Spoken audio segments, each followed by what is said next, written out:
Ever felt like your heartbeat is a ticking time bomb ready to explode any second? That's what anxiety feels like. Imagine a monster, not under your bed or in your closet, but in your mind. It's named anxiety. It creeps in like a shadow, often unnoticed until it's too late. It's the shaky hands before a presentation, the sleepless nights overthinking, the constant worry about the future. It's the feeling of being on edge, like you're walking on a tightrope above a sea of uncertainty. Anxiety is not just being a little bit nervous or stressed out. It's a relentless beast that can devour your peace of mind, make your heart race, and your palms sweat, turning ordinary moments into battlegrounds. It can make the simple act of living feel like an uphill battle. But remember, you aren't alone in this battle. Now let's turn the tables and look at anxiety with a friendly lens. Yes, you heard it right. Imagine if anxiety was a person. It would probably be that overprotective friend who's always looking out for you, albeit in a slightly overbearing manner. This friend, let's call him Angst, is like your own personal alarm system, raising the red flag when he senses danger. He means well, but sometimes he gets a bit overexcited and rings the alarm bells even when there's no real threat. Think about it. When you're about to give a big presentation, Angst is there, making your palms sweaty and your heart race. He's just trying to prepare you, to make you alert and ready to face any challenge. He's not trying to sabotage you, but rather he's gearing you up, getting you in the zone. Now let's say you're walking down a dark alley late at night. Angst is there again, heightening your senses, making you more aware of your surroundings. He's not trying to scare you, but rather he's trying to keep you safe, to ensure you're prepared for any potential danger. Sure, Angst can be a bit dramatic at times, and he doesn't always get it right. Like that time he made you panic about that first date, or when he wouldn't let you sleep the night before that big job interview. But remember, his intentions are always good. He's there to protect you, to prepare you, to keep you safe. So, the next time Angst shows up, instead of pushing him away, try acknowledging him. Thank him for his concern, reassure him that you've got things under control, and then gently guide him to the side. Remember, Angst is not your enemy. He's just a friend who sometimes doesn't quite know how to express his concern. So, anxiety is not the villain we often make it out to be. It's just misunderstood. Let's meet some real-life warriors who've tamed the anxiety monster. First, we have Olivia, an artist who found herself crippled by anxiety, unable to create. She felt as if her mind were a storm, chaotic and uncontrollable. But then, she discovered the power of mindfulness. By focusing on the present moment, she learned to quiet the storm. Now she paints with more passion than ever before, her art reflecting her journey from disarray to tranquility. Next up is Jane, a firefighter who experienced intense anxiety from the high-stakes nature of her job. Jane found solace in physical activity. She began running, channeling her anxiety into a force of forward motion. With every mile she ran, she felt her anxiety losing its grip. Today, she's not just a firefighter, but also a marathon runner, turning her anxiety into a badge of endurance. Meet Sarah, a single mother juggling work and parenthood. She found her anxiety spiraling out of control, making even simple tasks feel insurmountable. Sarah turned to therapy, where she learned to reframe her thoughts and challenge her fears. She realized that she wasn't failing, but simply facing a tough situation. With this newfound perspective, Sarah began to conquer her anxiety, one day at a time. Lastly, there's Tom, a university student whose anxiety would flare up before exams, affecting his performance. Tom discovered the power of meditation and deep breathing exercises. By focusing on his breath, he could slow his racing thoughts and calm his nerves. Today, Tom aced his finals and is now a strong advocate for mental health awareness on his campus. These stories show us that there's no one-size-fits-all solution to managing anxiety.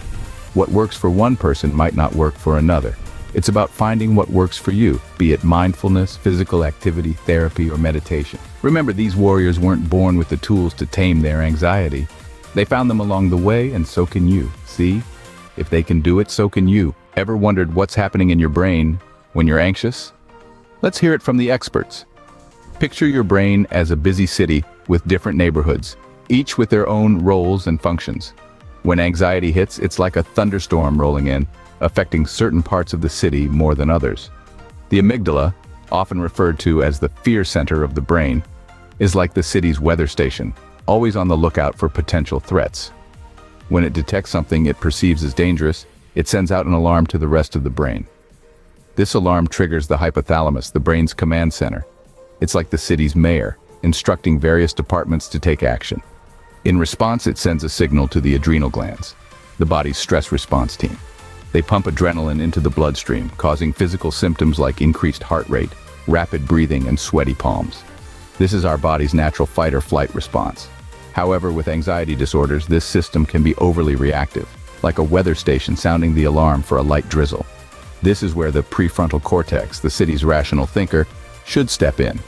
It's like the calm and collected city planner, analyzing the situation and deciding if the threat is real or not. In people with anxiety disorders, this part of the brain might not function as effectively, leading the amygdala to continue sounding the alarm. It's important to remember, though, that our brains are not fixed. They're capable of change, a concept known as neuroplasticity. Just like a city can rebuild after a storm, our brains can learn new ways to respond to anxiety. With the right tools and strategies, we can retrain our brain's response to perceived threats and manage our anxiety effectively. And remember, there's no shame in asking for help. There are many professionals out there, like psychologists and neuroscientists, who can provide support and guidance on this journey. So, anxiety is not just in your head, it's in your brain too. But don't worry, we've got this. So where do we go from here? It's time for action.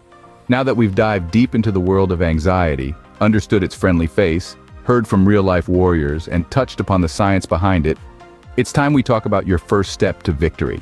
Imagine being a sculptor. Your task is to sculpt the most beautiful statue from a block of marble. It's not going to happen in one stroke, is it? It's the same with overcoming anxiety. It's not an overnight process, it's a journey, and every journey starts with a single step. Now, what could be your first step? It could be as simple as incorporating mindfulness techniques into your daily routine. Mindfulness is like your sculpting tool. It helps you chisel away at the anxiety, bit by bit. Just taking out 5 to 10 minutes of your day to focus on your breathing, to be in the present, to observe your thoughts without judgment, can make a world of difference. Your first step could also be about making lifestyle changes. It's like changing the environment around your block of marble. Are you getting enough sleep? Are you feeding your body the right kind of nutrition? Exercise, did you know, is a natural and effective anti-anxiety treatment. It relieves tension, reduces stress hormones, and boosts your mood. And hey, there's no shame in seeking professional help. It's like having a master sculptor guide you. Therapists and psychologists are trained to understand the human mind. They can provide you with tools and strategies to manage your anxiety effectively. Now I want you to think, what's going to be your first step? Mindfulness, lifestyle changes, professional help, or something else? Share in the comments below. Let's create a community where we can learn from each other's experiences and grow together. Remember, it's not about the size of the step, it's about the direction. It's about taking that step, however small, towards a life with less anxiety. Remember, every journey starts with a single step. Your step towards a life with less anxiety starts now.